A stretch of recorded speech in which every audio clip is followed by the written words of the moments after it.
Ashwini Kumar Pandey, another superb talent identified by Mumbai Indians. அதாவது இவங்களோட scouting system பத்தி நம்ம ஆல்ரெடி பல வீடியோல பாராட்டிட்டோங்க. அதுக்கு மேல வேற வார்த்தை இல்ல. ஆனா நிஜமா ரொம்ப ஹாப்பியா இருக்கேன். ஏன்னா எனக்கு என்ன ஒரு விஷயம் ரொம்ப பிடிக்கும்னா மும்பை இந்தியன்ஸ் கிட்ட, அதாவது அவங்க யங் டேலண்ட்ஸை ப்ரொடியூஸ் பண்ணுவாங்க. அவங்க வந்து மும்பை இந்தியன்ஸ்க்கும் நல்லா விளையாடுவாங்க. அந்த ஒரு பர்டிகுலர் பிளேயர் நாளைக்கு ஃபியூச்சர்ல இந்தியாவுக்கும் விளையாடுவான். அந்த ஒரு விஷயம் தான் எனக்கு ரொம்ப பிடிக்கும். நான் வந்து பாத்தீங்கன்னா எவ்ரி இயர் வந்து நான் ரொம்ப ஆர்வத்தோட வெயிட் பண்ணிட்டு இருப்பேன். மும்பை இந்தியன்ஸ் என்ன மாதிரி ஒரு யங்ஸ்டர்ஸ் உள்ள இறக்க போறாங்கன்னு, ராவா இறக்க போறாங்க. நாளைக்கு ஃபியூச்சர்ல அவன் இந்தியா விளையாடுவான்னு நம்மளுக்கு நல்லா தெரியும். அதனால ஒன்ஸ் அகைன் வந்து பாத்தீங்கன்னா வித்தின் ஸ்பேன் ஆஃப் 3 மேட்சஸ்ல 2 சூப்பர் டேலண்ட்டை வந்து பாத்தீங்கன்னா அவங்க ஐடென்டிஃபை பண்ணி விளையாட வச்சிருக்காங்க. ஒன்னு விக்னேஷ் புத்தூர், இன்னொன்னு அஸ்வினி குமார் பாண்டே. வாட் அ டெபியூட்ங்க. டெபியூ மேட்ச்ல 4 wickets, அதுவும் against KKR. It's an outstanding effort.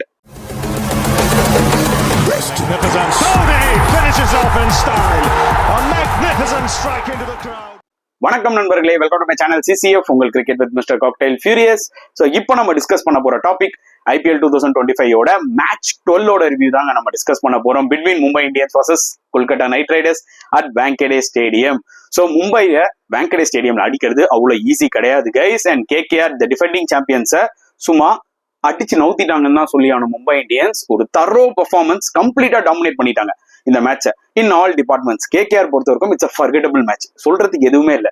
அதாவதுல சரி இதுல ஏதாவது ஒரு பாசிட்டிவ்ஸ் எடுத்துப்போமா அப்படின்னு இருக்கும் பாத்தீங்களா, அந்த மாதிரி சொல்றதுக்கு ஒண்ணுமே கிடையாது. அந்த அளவுக்கு வந்து பாத்தீங்கன்னா அவங்களும் ஃபர்ஸ்டா விளாண்டாங்க. But Mumbai Indians were far superior இந்த மேட்ச்ல. புரியுது அவங்களுக்கு? ஏன்னா அவங்களுக்கு இது ரொம்ப குரூஷியலான ஒரு கேம். மக்களே நல்லா ஞாபகம் வச்சுக்கோங்க. ஆல்ரெடி அவங்க 2 மேட்ச் ஆடி 2 லாஸ். ஸோ இந்த மேட்ச் டெஃபினட்டா அவங்க வின் பண்ணி இந்த டோர்னமெண்ட் குள்ள வந்தே ஆகணும். அந்த வகையில டெஃபினட்டா வந்து பாத்தீங்கன்னா நம்ம எக்ஸ்பெக்ட் பண்ண மும்பை நல்லா விளையாடுவாங்கன்னு. ஆனா நான் என்னோட ப்ரிவியூல KKR வின் பண்ணுவாங்கன்னு ஒரு ப்ரெடிக்ஷன் கொடுத்திருந்தேன். 52 KKR 48 MI. அதுக்கு ரீசன் என்னன்னா, நல்லா ஞாபகம் வச்சுக்கோங்க, பேட்டுக்கு பால் நல்லா வந்தாலே அஜிங்கே ரஹானே, குவிண்டன் டிகாக் இந்த மாதிரி பிளேயர்ஸ் நல்லா விளையாடுவாங்க. இவங்களாம் ரொம்ப ஃபார்ம்ல இருக்காங்க. அண்ட் சுனில் நாராயண் இந்த மேட்ச்ல கம்பேக் ஆயிடுவாருன்றது தெரியும். ஸோ ஓவரால் காம்பினேஷன் பார்க்கும்போது எனக்கு என்ன தோணுச்சுன்னா, ஓகே KKR கொஞ்சம் பேலன்ஸ்டா இருக்காங்க. MI ஆஃப்டர் 2 லாஸ் கொஞ்சம் அப்படி இப்படி ஜிட்ரையா இருப்பாங்கன்ற மாதிரி நினைச்சேன்.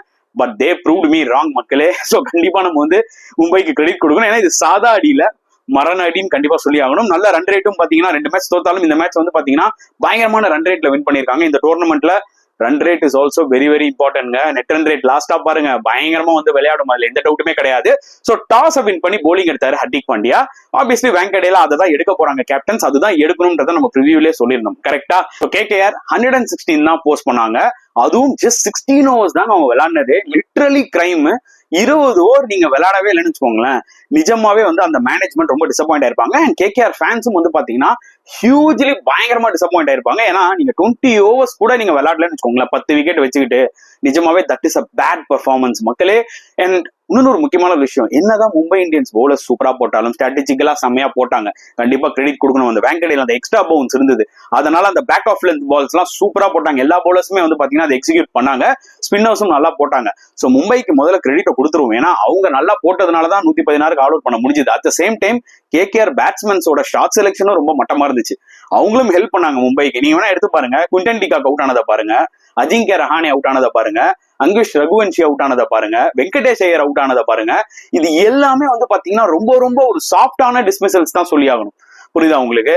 இதெல்லாம் கொஞ்சம் அவங்க பெட்டரா விளையாடிருக்கலாம், அந்த பவுன்ஸுக்கு ஏற்ற மாதிரி எக்யூப் பண்ணி விளையாடிருக்கலான்றதா என்னோட ஒரு பாயிண்ட் ஆஃப் வியூ. பட் சீரியஸா KKR பேட்ஸ்மேன்ஸ் அவுட் ஆஃப் ஷாட்ஸ்ல இருக்கிற மாதிரி தோணுதுங்க. போன மேட்ச் அவங்க வின் பண்ணாங்க, அதுல குவிண்டன் டிகாக் சிங்கிள் ஹேண்டடா அடிச்சு கொடுத்தாரு. சோ எனக்கு தெரிஞ்சு ஃபியூச்சர் மேட்சஸ்ல KKR பேட்டிங் கொஞ்சம் ஸ்ட்ரகிள் ஆவாங்களோன்ற மாதிரி எனக்கு தோணுது கைஸ். ஏன்னா இந்த மேட்ச்ல பார்க்கும்போது அப்படிதான் எனக்கு தோணுச்சு.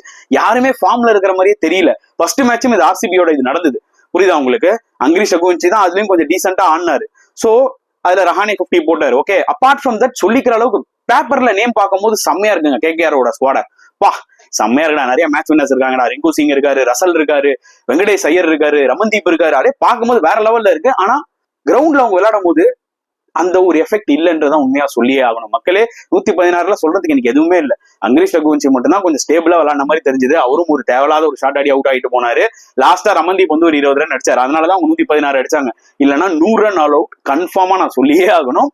அண்ட் இன்னொரு பக்கம் மும்பை இந்தியன்ஸ் பக்கம் வரும், அவங்களுக்கு நிறைய பாராட்டுகள் சொல்லியே ஆகணும் மக்களே. ஏன்னா எல்லாருமே ஃபேண்டாஸ்டிக்கா போட்டாங்க. எப்போ போல்ட் அவரோட அந்த ஃபேமஸான அந்த ஒரு அவுட் ஸ்விங் டெலிவரியில போல்ட் ஆகினாரோ நிறைய, அப்பத்துல இருந்தே வந்து பாத்தீங்கன்னா KKR வந்து they went back, அவ்வளவுதான். அதுக்கப்புறம் ஃப்ரண்ட்ல அவங்களால வரவே முடியல. அதுல இருந்து டாமினேட் பண்ண ஆரம்பிச்சாங்க இந்த ஃபுல் மேட்ச். அண்ட் அதுக்கப்புறம் தீபக் சஹரும் நல்லா போட்டார் நியூ பால்ல, அந்த பவுன்ஸை யூஸ் பண்ணி போட்டாரு. டிகாக் விக்கெட் எடுத்தாரு, வெங்கடேஷ் ஐயர் விக்கெட் எடுத்தாரு. அதெல்லாம் ரொம்ப குரூஷியலா இருந்தது. But the man of the moment கண்டிப்பா we have to appreciate Ashwani Kumar பாண்டேங்க, லெஃப்ட் ஆர்ம் சீமர். நான் ப்ரிவியூல முன்னாடி இந்த எம்ஐ ஸ்கோர்ல சொல்லியிருப்பேன், இப்படி ஒரு லெஃப்ட் ஹேண்டர் இருக்காரு, நல்ல டேலண்டட் பிளேயர் தான், மிடில் ஆஃப் த டோர்னமெண்ட்ல சம்டைம்ஸ் ஆப்பர்ச்சுனிட்டி கிடைக்க சான்சஸ் இருக்குன்ற மாதிரி. பட் முதல் மேட்ச்ல எப்படி விக்னேஷ் புத்தூர் 4 விக்கெட் எடுத்தாரோ, இவரும் முதல் மேட்ச்ல சூப்பரா போட்டு 4 விக்கெட் எடுத்தாரு.